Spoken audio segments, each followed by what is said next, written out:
Hey guys, it's Stephen here back with a video. I've just got back from holiday from Vancouver and then LA and I'm absolutely incredibly jet lagged. So if I don't talk any sense, I'm a bit gibberish as per usual.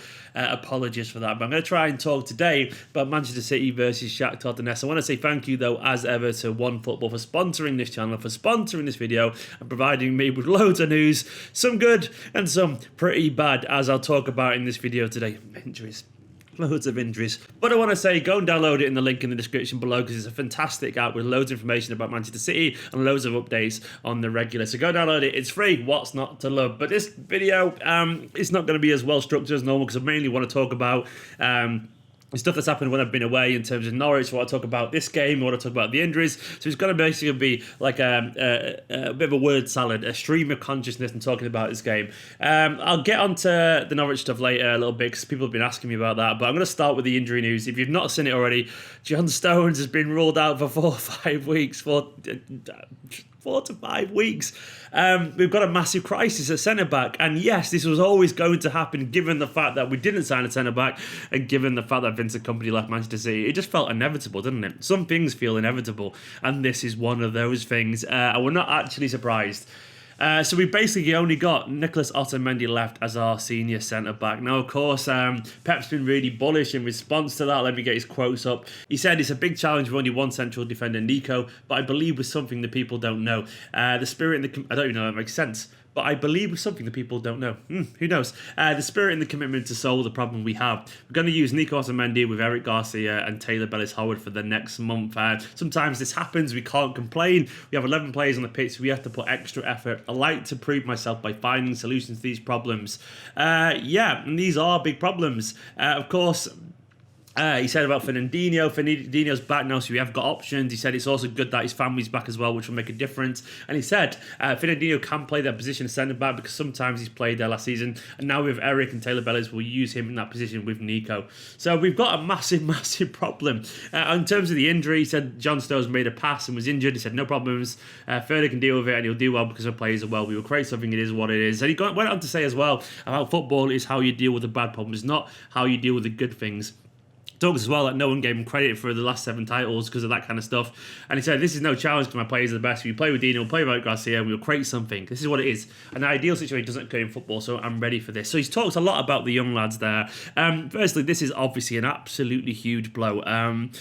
We're going to have to start using our players now for the next month or two sparingly. We can't obviously play Fernandinho every single game alongside Otamendi because if he gets injured, we're genuinely screwed. I do expect we'll see some game time for Eric Garcia in particular. I think he's ahead of Taylor Howard-Bellis in the pecking order there. Though Taylor did himself obviously no problems in pre-season. My cynical side suggests, and this is just from coming from watching Manchester City, is that we'll play a whole bunch of senior players at centre-back before we have to play a youth player. Hopefully I'm wrong because he's picked them up in the press. But would anyone really be surprised if even at some point we saw, I don't know, Rodri, Fernandinho, maybe Walker at centre-back at some point. Maybe not Walker in a 2-man centre-back, but I would not be surprised to see some kind of like Cruyffian, and I've got to thank you, Lucas Proella, on Twitter for that term. Some Cruyffian kind of like midfield and defence of like Rodri and Fernandinho at centre-back with Gundogan at number 6. That would be peak Pep, so I would not be surprised. But realistically, I think we can see Otamendi and Fernandinho starting as a centre-back partnership in big games. Maybe we'll see Eric Garcia involved in the squad tomorrow, because I think he's going to have to be. We could even see him start. Who knows, given the fact that maybe Fernandinho will need some game time at number 6 with Rodri resting perhaps. But also, I suspect we'll see both Garcia and Taylor Howard-Bellis against Preston, which is coming up pretty soon, because they're going to have to get some games and we can't play every single senior player. We are genuinely screwed a bit on this front. It does not help at all. And hindsight's a wonderful thing. We can all go and say, well, maybe we should have signed a centre-back, and maybe that was actually true. But given the fact that we sent Salah out on loan, Kompany left, and now obviously the most serious thing could have happened, Laporte injury. It looks like it's been out for a long time as well. Now Stones being injury prone. We're going to have to overcome a lot of diversity here to get over this. The positive, I guess, is that maybe this could be a silver lining. Maybe a youngster could make a name for themselves. Maybe they could show exactly what we all know, that youngsters sometimes, when they get a bit of a chance, can make a name for themselves. They're very young. Taylor Howard-Bellis is a kid. Garcia is like, is he 19 now? Howard-Bellis, maybe 17. Maybe they're a little bit older than that now. Maybe he's 18 and 19, something like that. But either way, they're very inexperienced. Barely any first-team football. Well, none at all for Taylor Howard-Bellis, unless you count Community Shield games. So it's going to be a reach. It's going to be difficult. But the one good thing, I guess, is that maybe our expectations will be realistic because they will make mistakes if they play games. People think these youngsters can come in and not make mistakes, but they will do. Like, it's inevitable given the age, given the position that they're in. It's such a high-risk position that at some point they're going to make a mistake and someone will notice it. Like, if you're a right winger and you're 18 and you misplace a pass, nothing ever happens. If you're a centre-back and you misplace a pass, especially in the way we play football, you could give a goal away and that could crush them. So we're going to have to be really realistic with our expectations. And as a result, I think people will be quite kind with this. It is going to affect us. It is a massive blow. I think Guardiola will find solutions. I think we'll carry on winning games. One thing that's for certain, though, is that we're going to have to be just absolutely shit hot in midfield. We're going to need the players that press aggressively. That's the one thing, in my opinion, that let us down against Norwich, was the mobility of the players. And we're going to have a midfield that is winning the ball back a lot earlier and a lot quicker, because that will alleviate some of the pressure. Best way to defend is not having to defend, by keeping the ball, by winning it up high on the pitch. And I think that's going to be really, really crucial. In terms of the team tomorrow, I'll get on to Norwich in a bit. The team, I can see a lot of changes. Obviously, Mendy's back as well. Zinchenko was talking about how it's great to have him back in the squad, though secretly probably wishes he wasn't. No, maybe not. Zinchenko's a nice guy, but his position obviously is up in threat of that. Angelino travelled as well, though I can't see him playing. I think we might see Cancelo's debut tomorrow. I think that makes a lot of sense. Fernandinho will probably play alongside Otamendi. I think we could see... I think we'll see Zinchenko starting, maybe Mendy getting on at some point off the bench. I think that makes a lot of sense personally. Mendy, I would not start in a back line personally alongside Cancelo and Fernandinho and Otamendi. It just seems to be too inexperienced a combination to make any sense. So, like, there'll be mistakes in that because there's no chemistry. Three people there, massively unmatched fit for very different reasons. Fernandinho, because obviously he's a bit senior, he's never played centre-back before. Cancelo, because he's not played any games this season really. And Mendy, because he's just been injured for ages. So that, maybe I can see Gundogan at number 6, and then Kevin De Bruyne, I think, will come back in with David Silva there. Obviously no Foden, and I personally, no comment on that one. I don't think he's injured. I won't go further into that, but yes, I think David Silva will play alongside De Bruyne, and then I think we'll probably see Mahrez come back. Gabriel Jesus, I think, might even get a game. And possibly, Gabriel Jesus maybe out wide with Aguero in the middle, maybe Sterling on the bench, who knows. But either way, it's going to be a bit of a mixed up team. Shakhtar, for what it's worth, are absolutely on fire. They've won 7 out of 7. They've got, a whole bunch of people scoring loads of goals. Juno Moraes has scored 7 goals already. Mars has got 5. Tyson's got 3. They're absolutely battering the Ukrainian Premier League already, unsurprisingly. So they're going to be a good team. Shakhtar have always played decent football. We've always had the better of them, and we know a lot about them. But obviously got a new manager, so their style of play might be slightly different. We should be fine, though. Like, the players we play, even if we change our team, still should be good enough to beat Shakhtar. Having said that, obviously when you make a bunch of changes, chemistry and cohesion can be a bit of a problem, and it's very hard to get a bunch of players who are maybe not quite sharp as the rest to all work together in general. I always believe that you should never make vast changes. It should always be 1 or 2 changes, because a cohesive squad is a happy squad, is a harmonious squad, and that's what happens when you see underwhelming performances in games like the cup games where you make a lot of changes. It's not because the players are bad, it's because most of them are still looking for the rhythm as well, and you've got loads of players trying to find the rhythm as opposed to joining a team with rhythm. It's a little bit harder to get up to speed, which takes me to Norwich a little bit. A lot of people have asked about that. That was a shambles, wasn't it? I was currently on my way to the airport at the time when that happened, so I watched the rest of it on my phone. And it was a bit of a mess.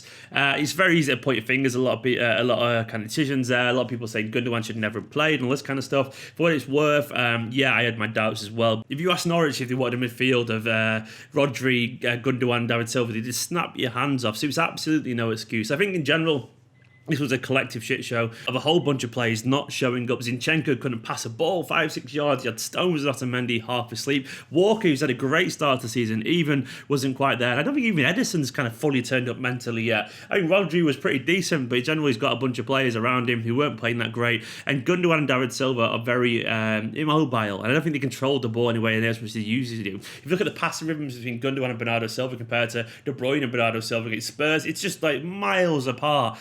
Even Bernardo Silva, yet, as much as I love him, I don't think he's pressing with as much like Paul Dickov aggressiveness. When you think of Bernardo Silva, you think of tenacious, like never stopped, almost like Carlos Tevez kind of running. We're not seeing that yet from him, and I think he's not quite got into the season yet. I don't think Sterling's even playing at his best despite his goals. I thought the only one really came out with any credit in that game was Aguero. I think Rodri was decent as well. It felt like basically a load of players not really performing. We got to remember that we can't play Kevin De Bruyne every game. Just because we don't play him, it shouldn't basically lead to an inevitable collapse. It shouldn't be that because we haven't got him in the picture, all of a sudden we lose to Norwich. We've got to bear in mind that we won the league last season with De Bruyne barely even playing. I think in general it was a complacency thing throughout the whole squad, and I think even when Kevin De Bruyne came on, he looked a bit.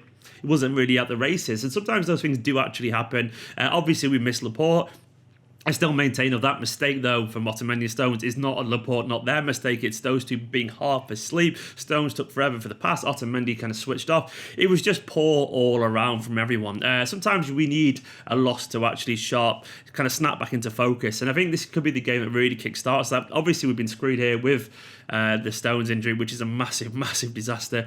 But, we're going to have to react to it. And I think Guardiola will get a reaction out of the players. I'm hoping he will do. These injuries, though, they're really bad. There's no point pretending that they're not going to affect us. Tomorrow's going to be interesting. I think it's going to give us an indicator of what we're going to see for the rest of the season. One thing's for certain, I'm almost certain that Taylor Harwood-Bellis won't be with the under-19s tomorrow now, because I think he probably would have been, and I think he'll be with the first team squad travelling. It's going to be interesting to see how Pep approaches this and gets a reaction from the players, because we are at a situation now where we've got a whole bunch of players out. So we've got Leroy Sané out, we've got obviously Stones, we've got Laporte, we've got a bunch of players that make a difference, and this will affect any team. Fingers crossed that Mendy gets us back as well, a little bit fitter, because that could make a difference as well. In terms of how we play, and Cancelo, hopefully he'll settle in, because that could alleviate some of the pressure, because they're obviously very good with the ball and stuff. But for now, though, we just have to get on with it. We are a very strong team still. The Norwich thing was a bit of an anomaly, in my opinion. I think it'll happen. Some of the reactions, I think, have been genuinely insane, over the top. All of a sudden, we're in decline because of because of one game. What?